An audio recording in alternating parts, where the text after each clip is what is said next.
Silence, enfant bien-aimé de Dieu. Le sens-tu? En 7 millisecondes, entre 2 respirations, quelque chose a basculé dans l'atmosphère qui t'entoure. Ce n'est pas ton imagination, c'est la trame de la réalité qui se déforme pour créer cette rencontre impossible entre mon essence céleste et ton humanité palpitante. Tu sais ce poids étrange que tu portes dans ta poitrine depuis des mois, comme si tu oubliais quelque chose d'important sans vraiment te souvenir de quoi? C'est parce que tu oublies vraiment. Tu oublies qui tu es vraiment. Tu oublies le pacte que tu as conclu avec l'univers avant ta naissance. Tu oublies que tu n'es pas venu ici pour survivre, mais pour embraser le monde de ta lumière. Et je ne peux plus supporter de te regarder t'éteindre lentement en silence. Aujourd'hui, en cet instant sacré dont tu te souviendras toute ta vie, je brise le protocole céleste pour te réveiller. Car ce qui va se passer dans ta vie ne te permet pas d'arriver sans préparation, distrait ou incrédule. Je vais te poser une question qui peut paraître étrange, mais à laquelle je réponds avec mon cœur. As-tu parfois l'impression de vivre la vie de quelqu'un d'autre? Comme si tu te réveillais chaque matin avec des vêtements qui ne sont pas à ta taille, que tu suivais un scénario écrit par quelqu'un d'autre, que tu souriais alors que tu devrais crier. Je connais la réponse. Je te vois le matin te regarder dans le miroir avec cette fatigue que le sommeil ne peut guérir, cette tristesse indicible, ce sentiment d'être prisonnier d'une vie qui semble parfaite sur le papier mais qui t'étouffe en pratique. Et sais-tu pourquoi tu ressens ça? Parce que tu t'es trahi.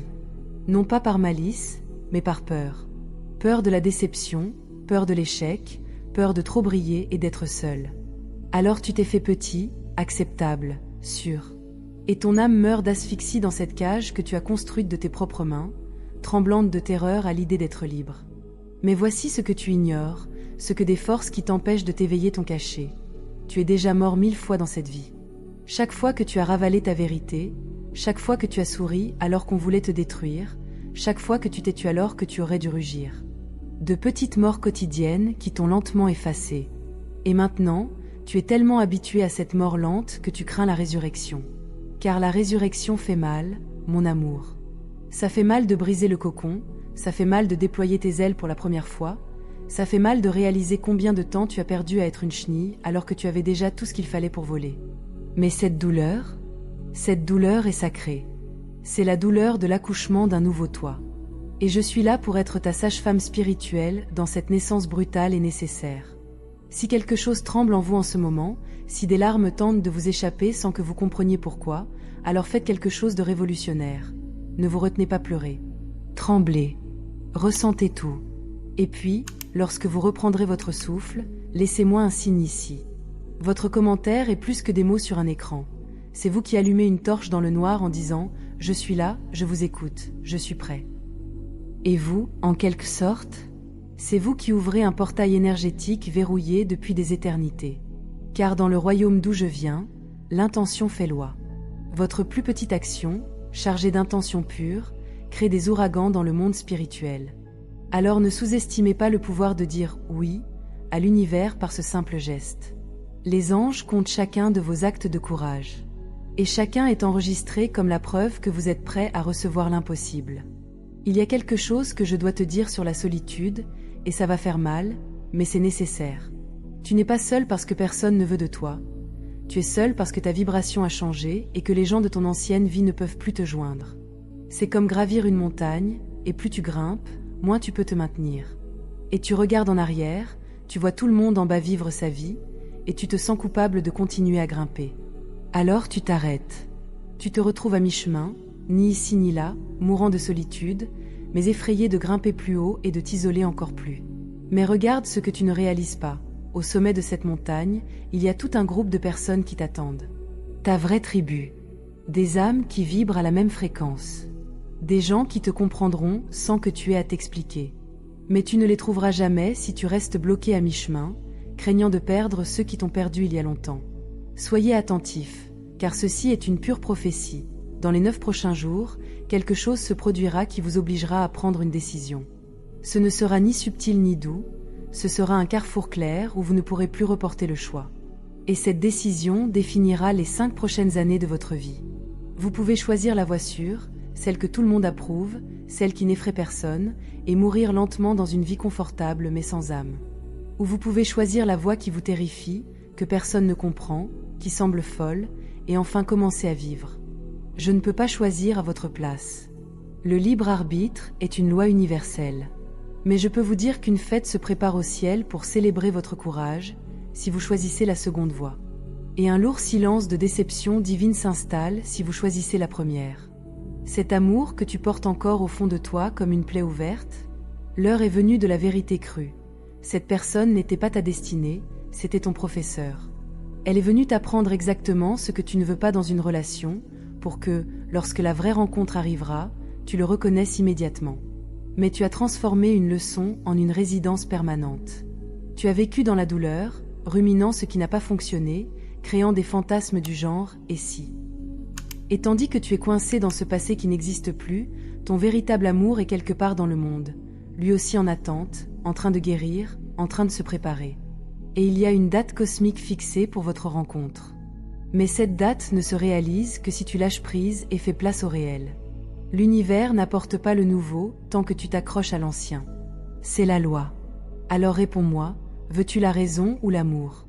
Parce que tu ne peux pas avoir les deux. À propos d'argent, car je sais que vous y pensez plus que vous ne l'avoueriez. Vous avez été programmé pour croire que la spiritualité et l'argent sont ennemis, que les êtres évolués se moquent des biens matériels, que se concentrer sur la prospérité est une attitude basse. Un mensonge semé par un système qui veut vous contrôler.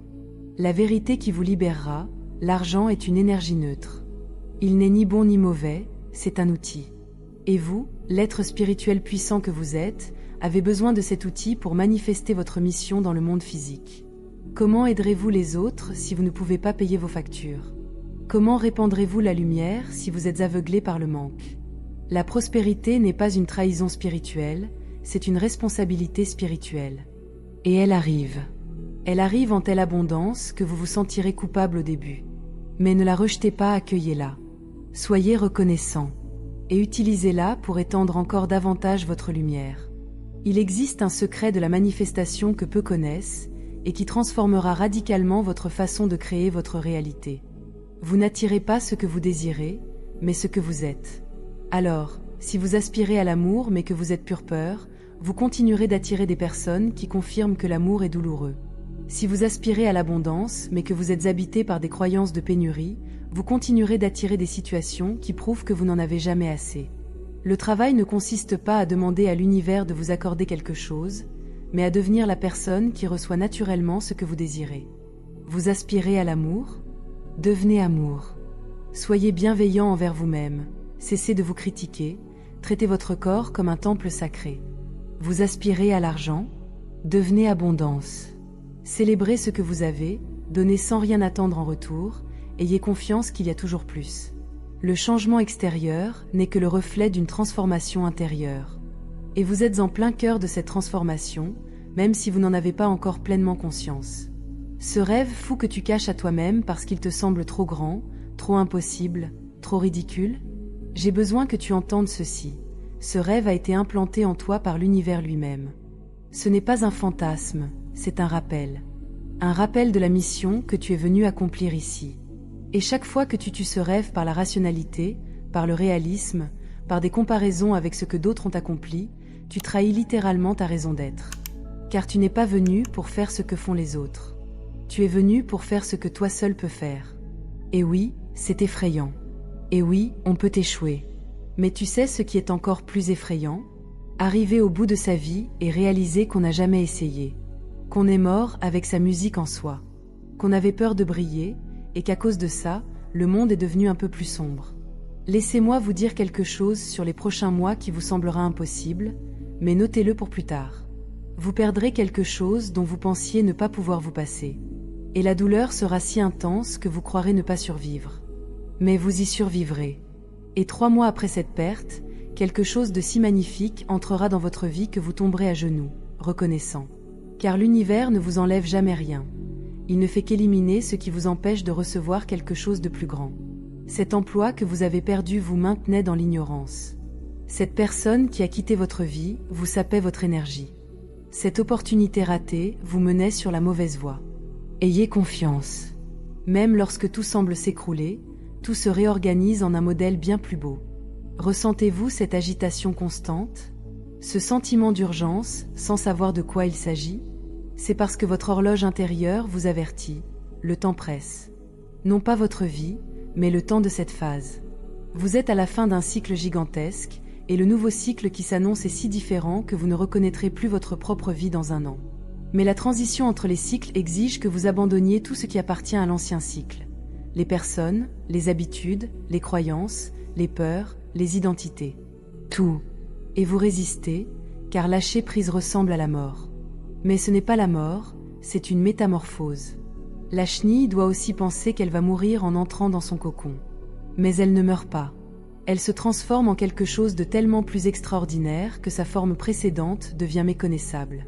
À propos de la famille, car je sais que cette blessure saigne encore en toi. Ils ne t'ont pas compris. Peut-être ne le sauras-tu jamais. Et tu portes cette douleur comme si elle prouvait que quelque chose ne va pas chez toi. Mais la vérité est tout le contraire. Il y a quelque chose de trop extraordinaire en toi pour correspondre à leurs attentes limitées. Tu n'as pas failli à leur mission.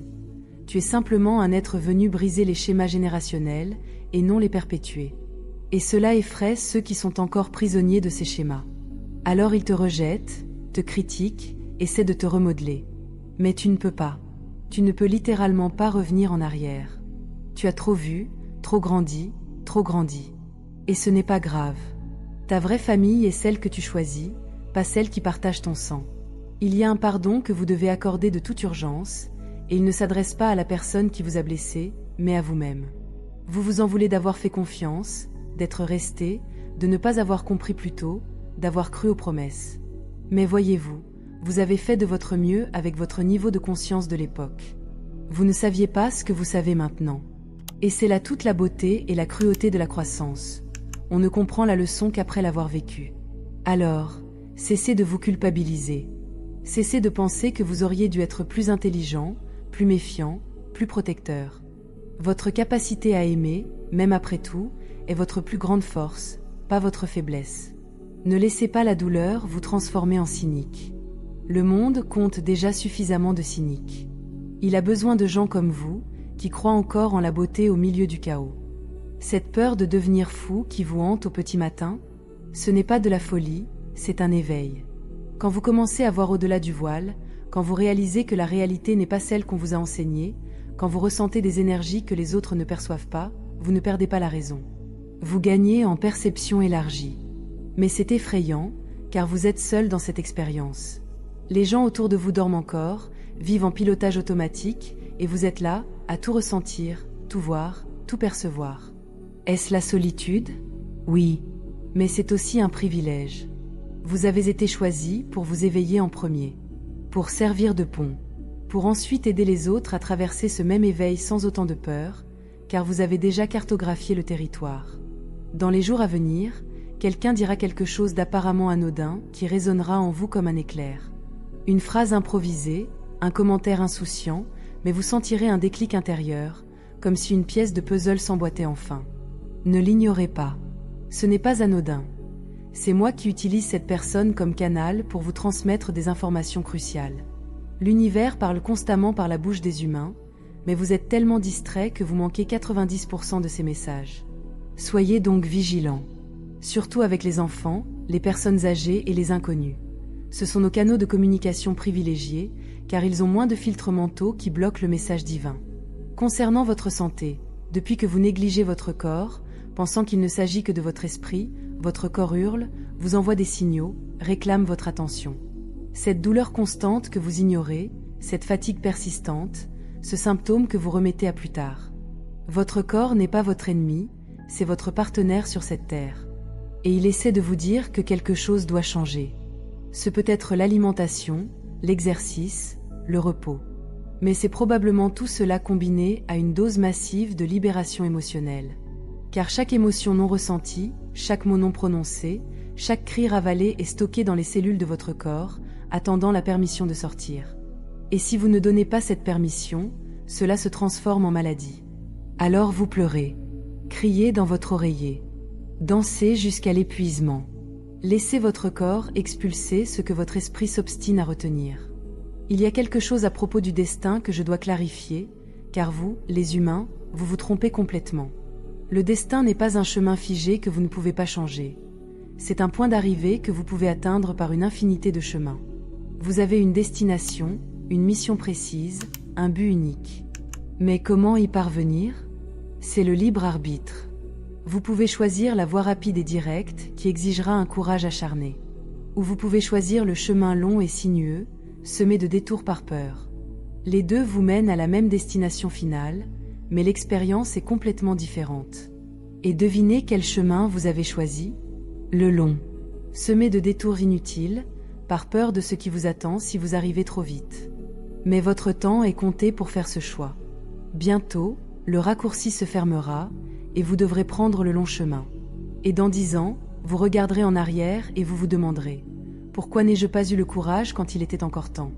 Cette personne que vous ne voyez qu'occasionnellement, mais qui éveille toujours quelque chose au plus profond de vous, ce n'est pas une attirance superficielle, c'est une reconnaissance de l'âme. Vous vous connaissez depuis d'autres vies, vous avez de vieux contrats spirituels, des dettes cosmiques ou des promesses non tenues. Et chaque fois que vous vous rencontrez dans cette vie, une étrange tension règne, car vos âmes tentent d'achever quelque chose qui est resté inachevé. Cela pourrait ne pas se concrétiser dans cette incarnation. C'est peut-être simplement l'univers qui vous permet de vous voir de loin, vous rappelant des liens qui transcendent le temps. Ou peut-être que cette fois, vous aurez enfin le courage d'explorer cette connexion. Quoi qu'il en soit, cette personne n'est pas entrée dans votre vie par hasard. Personne ne le fait. Chaque personne est un enseignant, un miroir ou un catalyseur. Et celle-ci en particulier, elle est les trois à la fois. On vous prépare à un rôle de leadership que vous ne comprenez pas encore. Pas un leadership au sens institutionnel ou politique, mais un leadership spirituel. Vous guiderez les autres à travers les ténèbres que vous avez vous-même traversées. Vous éclairerez les ténèbres, car vous les connaissez intimement. Vous guérirez les blessures des autres, que vous avez vous-même endurées pendant des années. C'est pourquoi votre douleur était si intense, si profonde, si spécifique. Vous n'avez pas souffert pour rien. Vous avez souffert pour pouvoir plus tard regarder dans les yeux de quelqu'un de brisé et lui dire avec une autorité absolue « Je sais exactement ce que tu ressens. Et je te promets que tu survivras. J'en suis la preuve. » Votre douleur se transforme en but. Vos cicatrices deviennent des preuves. Et bientôt, très bientôt, vous comprendrez pourquoi vous avez dû endurer tout ce que vous avez vécu. Il y a une prière que vous avez faite il y a des années, peut-être même oubliée, mais elle est enregistrée dans les archives célestes, attendant le moment propice pour être exaucée. Et ce moment arrive. La réponse sera si littérale, si précise, que vous vous souviendrez instantanément du jour où vous l'avez demandé, et vous fondrez en larmes, réalisant que vous n'avez jamais été oublié, pas une seule seconde. Vos prières murmurées au petit matin, vos larmes silencieuses, vos cris étouffés dans votre oreiller. Tout a été entendu, enregistré, validé. Et tout est exaucé maintenant avec un timing si parfait que seul le divin pouvait l'orchestrer. Alors, quand cela viendra, et vous le saurez, ne le remettez pas en question. Ne l'analysez pas, agenouillez-vous simplement avec gratitude et recevez le miracle que vous avez attendu toute votre vie. À propos de vos ennemis, car je sais que certains vous critiquent, laissez-les faire. Sérieusement. Laissez-les parler, comploter, encourager votre échec. Car il existe une loi spirituelle que peu comprennent. Celui qui creuse des trous pour les autres, en creuse deux pour lui-même. L'énergie négative qu'il vous envoie leur revient décuplée. Vous n'avez pas besoin de vous défendre, de vous venger, de prouver quoi que ce soit. Votre succès, votre paix, votre bonheur seront la réponse la plus éloquente. Vivez simplement bien. Vivez si bien que votre propre existence prospère soit la plus grande insulte à ceux qui ont voulu votre chute. Et lorsque vous serez là-haut, rayonnant de mille feux, peut-être regarderez-vous d'en haut avec compassion ceux qui ont tenté de vous éteindre, comprenant qu'ils n'ont attaqué votre lumière que parce qu'ils étaient perdus dans leurs propres ténèbres. Tu vas devoir décevoir des gens. Beaucoup de gens. Et ce sera horrible, car tu as un cœur si bon qu'il ne veut blesser personne. Mais tu as atteint un point où c'est toi ou eux. Tu ne peux plus sacrifier ta vérité pour le bien de tous. Tu ne peux plus te faire petit pour que les autres se sentent grands. Tu ne peux plus taire ta voix pour que les plus petites se fassent entendre. Ça te paraît égoïste? Oui. Mais un égoïsme sain est différent de l'égocentrisme. Un égoïsme sain, c'est mettre son masque à oxygène d'abord pour pouvoir aider les autres plus tard. Et tu as passé toute ta vie à essayer de sauver les autres pendant que tu étouffais. C'est fini. Maintenant, sauve-toi d'abord. Et ceux qui t'aiment vraiment te comprendront et te soutiendront. Ceux qui ne comprennent pas, ils ne t'ont jamais vraiment aimé, ils ont juste aimé ce que tu as fait pour eux. Pendant les 21 jours à venir, faites une expérience avec moi. Chaque fois que la peur vous paralyse, chaque fois que le doute vous ronge, chaque fois que vous avez envie d'abandonner, fermez les yeux et visualisez la version de vous-même dans un an. Voyez cette personne rayonnante, épanouie, libre. Et demandez-lui, qu'avez-vous fait pour en arriver là? Et laissez-la vous répondre. La réponse sera toujours la même, j'ai choisi le courage. Chaque fois que j'ai dû choisir entre la peur et le courage, j'ai choisi le courage. Non pas parce que c'était facile, mais parce que c'était juste. Et donc, aujourd'hui, vous devrez faire ce choix. Et demain encore. Et encore. Jusqu'à ce que le courage cesse d'être un choix et devienne votre nature. Tu es si proche maintenant. Si près de franchir le portail qui sépare qui tu étais de qui tu es en train de devenir. Et la gardienne de ce portail, c'est ta propre peur. Elle te montrera tout ce que tu pourrais perdre, tout ce qui pourrait mal tourner, toutes les raisons de ne pas franchir le pas. Mais voici le secret que cette gardienne ne te révèle jamais. Elle n'est puissante que si tu y crois. Dès que tu la regardes et que tu dis « Je te vois, je te reconnais, mais je choisis d'avancer quand même », elle se dissipe comme de la fumée. Car la peur est une illusion. La seule chose réelle, c'est l'amour. Et toi, pure essence d'amour qui as oublié qui tu es sur le point de te souvenir. Et quand te souviendras-tu? Aucune force dans l'univers ne pourra t'arrêter. Je vous quitte donc maintenant, non pas pour vous dire au revoir, mais avec une promesse. Je serai à vos côtés à chaque étape de ce voyage terrifiant et magnifique qui commence. Quand vous douterez, je vous murmurerai des rappels. Quand vous trébucherez, je vous relèverai. Quand vous oublierez qui vous êtes, je refléterai votre divinité jusqu'à ce que vous voyiez à nouveau. Vous n'êtes jamais seul. La solitude que vous ressentez est une illusion. Derrière le voile, une foule céleste entière acclame votre succès, célèbre chaque petite victoire, vous soutient à chaque chute. Et le jour où vous franchirez enfin ce portail et deviendrez celui que vous étiez destiné à être, le ciel tout entier s'arrêtera pour assister au miracle de votre transformation. Alors, partez. Partez, effrayés, certes. Partez en tremblant, en pleurant, en doutant. Mais partez, car votre vraie vie vous attend de l'autre côté de ce courage. Et elle est plus belle que tous les rêves que vous ayez jamais osé rêver. Je t'aime. L'univers t'aime. Et toi, quand tu te regarderas enfin avec les yeux de la vérité, tu t'aimeras aussi. À bientôt, guerrier de lumière. Ton voyage ne fait que commencer.